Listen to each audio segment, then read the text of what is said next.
এই হচ্ছে AGT live 24/7। ये है AGT live 24/7। This is AGT Live 24/7।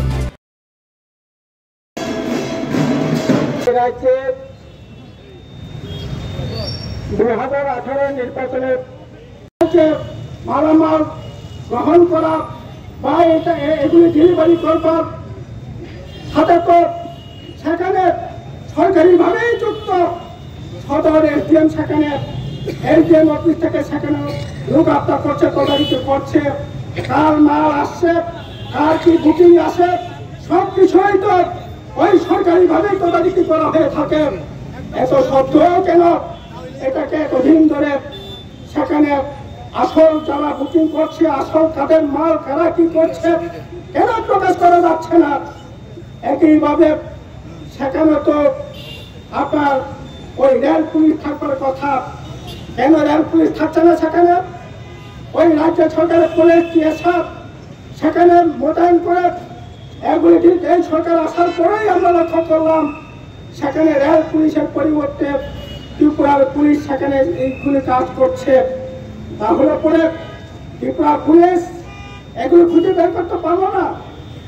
ওইখানে তো ওই জিরেঙ্গা থানার এখানকার স্বরাষ্ট্র দপ্তরের পুলিশ তো সেখানে এগুলি দেখভাল করছে, পাহারা দিচ্ছে, ডিউটি দিচ্ছে, কিন্তু এত সত্ত্বেও প্রকৃত ঘটনা সেখানে উন্মোচন করা যাচ্ছে না।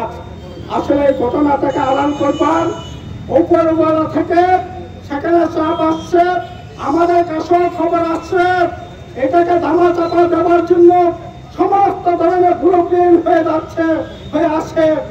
কাজেই জনগণ যদি সচেতন না থাকে তাহলে পরে এগুলোকে আড়াল করবার লুকোবার সমস্ত ধরনের প্রচেষ্টা করে থাকে। বাজার গরম করছেন। আমাদের রাজ্যের আইন শৃঙ্খলা নাকি আগের থেকে ভালো হয়েছে।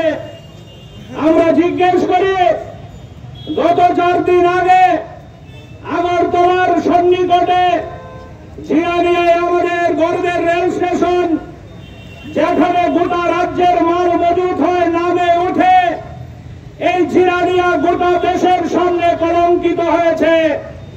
ভারতবর্ষের রেল মানচিত্রে আগরতলার যে নাম যুক্ত হয়েছে, এটা অনেক গর্বের। আপনারা জানেন লড়াইয়ের ইতিহাস, আমাদের রাজ্যে বহু লড়াই করে আমরা এই রেল লাইন এনেছি। জিরানিয়া আমাদের গর্বের সাথে রেল মানচিত্রে যুক্ত হয়েছে।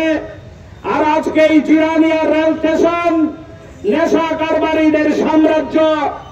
জিরানিয়ার স্থানীয় মানুষজন আমাদের সিপিআইএম এর নেতা কর্মীদের টেলিফোন করে বলছে, পুলিশের উচ্চ পদস্থ আধিকারিকদের সামনে মাল রেড হয়ে ধরা পড়েছে।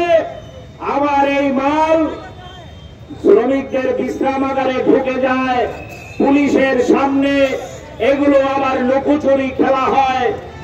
এক ওয়াগনে মাল নামে, পুলিশ ধরে, আবার এই মালই অর্ধেক লোপাট হয়ে অন্য জায়গায় চলে যায়। আরেক ওয়াগন মাল নাকি এসছে, পুলিশ হদিশ করতে পারছে না। আমরা জিজ্ঞেস করি, এটার নাম কি আইনের শাসন? এই সরকার ডাবল ইঞ্জিনের সরকার বাজার গরম করছে।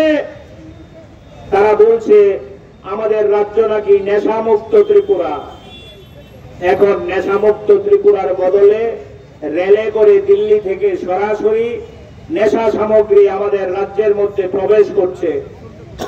আমরা বলছি, আমি আপনাদের জিজ্ঞেস করি, এখানে যারা আমাদের কথা শুনছেন, আমরা বলছি না, আমরা বিরোধী দল সিপিআইএম বলছি না।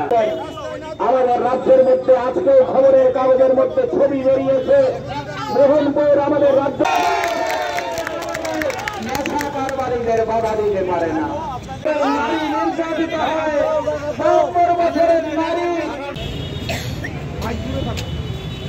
একটা কাম কর, পুলিশকে কঠোর পদক্ষেপ গ্রহণ করতে হবে।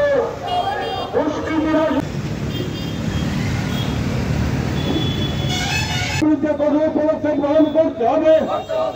রাজনৈতিক চাপের কাছে মাথা নিষ্ক্রিয় করে জবাব চাই, জবাব পাও। রাজনৈতিক চাপের কাণ্ডাবেদন করতে হবে। রাজ্যের বিভিন্ন স্থানে সিপিআইএম অফিসে হামলাকারীদের